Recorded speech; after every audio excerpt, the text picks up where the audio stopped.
Bonjour et bienvenue sur Isobourse. Vendredi 15 janvier 2016, l'indice CAC 40 a terminé la semaine à 4210 points, soit une nouvelle forte baisse hebdomadaire de 2,85%. Passons tout de suite à l'analyse des marchés dans le logiciel Isobourse. Alors, comme anticipé la semaine dernière, les gains 2015 du CAC 40 ne sont déjà plus qu'un vieux souvenir. En seulement 10 séances, l'indice CAC 40 a perdu plus de 400 points, soit une chute de plus de 9%.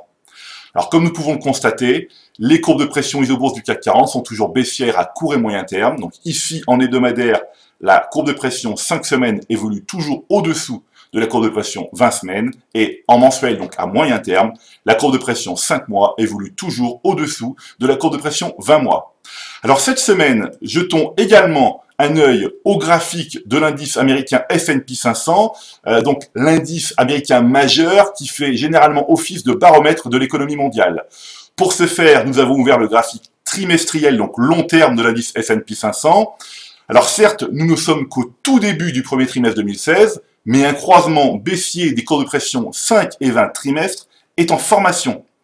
Alors ce croisement sera-t-il confirmé au terme du premier trimestre 2016 ? En attendant, il s'agit là d'une alerte sérieuse à ne pas sous-estimer. Donc sur le graphique, les croisements baissiers et haussiers qui ont été en fait confirmés à la fin de chaque trimestre, donc ici au troisième trimestre 2000, ici au deuxième trimestre 2004, ici au premier trimestre 2008, ici au premier trimestre 2011, et donc ici, eh bien, nous serons très bientôt, finalement très bientôt, ça sera la fin du premier trimestre 2016, si le croisement est confirmé. Regardons maintenant les positions du fonds Martin Morel Impulsion France qui fonde sa stratégie sur la pression isobourse. Alors cette semaine, des valeurs comme Gearbet, Nexity, Synergie, SEB et d'autres encore ont permis au fonds Martin Morel Impulsion France de mieux se comporter que le marché et encore de creuser l'écart. Le point commun, toujours le même, eh bien Gearbet, vous voyez, les courbes de pression mensuelles, donc la 5 mois, évoluent toujours au-dessus de la 20 mois. Le cas de Nexity également, la 5 mois évolue toujours au-dessus de la 20 mois. C'est également le cas de Synergie, où là, la courbe de pression 5 mois évolue toujours au-dessus de la courbe de pression 20 mois. Et enfin, c'est le cas également aussi de SEB, la courbe de pression 5 mois au-dessus de la courbe de pression 20 mois.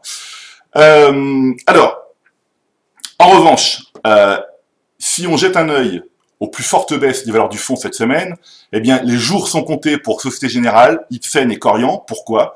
Eh bien, parce que des croisements baissiers, ou plutôt un croisement baissier des courbes de pression 5 et 20 mois, est en formation ici sur Société Générale, ici sur Ipsen, donc vous voyez, hein, longue position sur Ipsen démarrée en fait en 2012, et là en fait les courbes sont en train de se croiser, et c'est également le cas de Korian, où là, eh bien, également, les courbes sont également aussi en train de se croiser.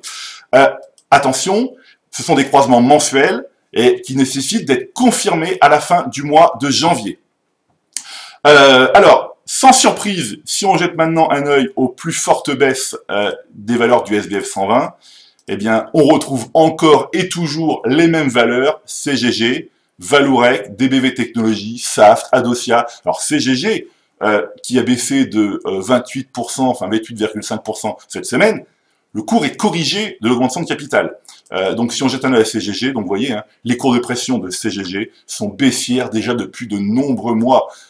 C'est également le cas, encore une fois, de Vallourec, Vallourec qu'on ne cesse d'analyser chaque semaine. Là aussi, les cours de pression mensuelles sont toujours baissières. Mais c'est aussi le cas de DBV Technologies. Alors, le croisement est plus récent, mais là aussi, le croisement baissier a eu lieu et donc il faut se tenir à l'écart de DBV Technologies. C'est également le cas de Saft, vous voyez, les courbes de pression, là aussi, sont baissières, donc le croisement a eu lieu il y a quelques mois. Et puis c'est également le cas de Adocia, bon, on pourrait continuer comme ça longtemps, mais le plus important, c'est vraiment de se tenir à l'écart de ces valeurs. Alors, vous l'avez compris, la vigilance est de mise sur les marchés financiers et il est urgent de se tenir à l'écart des valeurs dont les courbes de pression mensuelles isobourse sont baissières.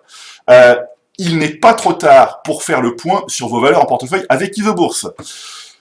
Voilà, c'est tout pour aujourd'hui. Je vous donne rendez-vous la semaine prochaine et d'ici là, eh bien, restez avec nous sur Isobourse.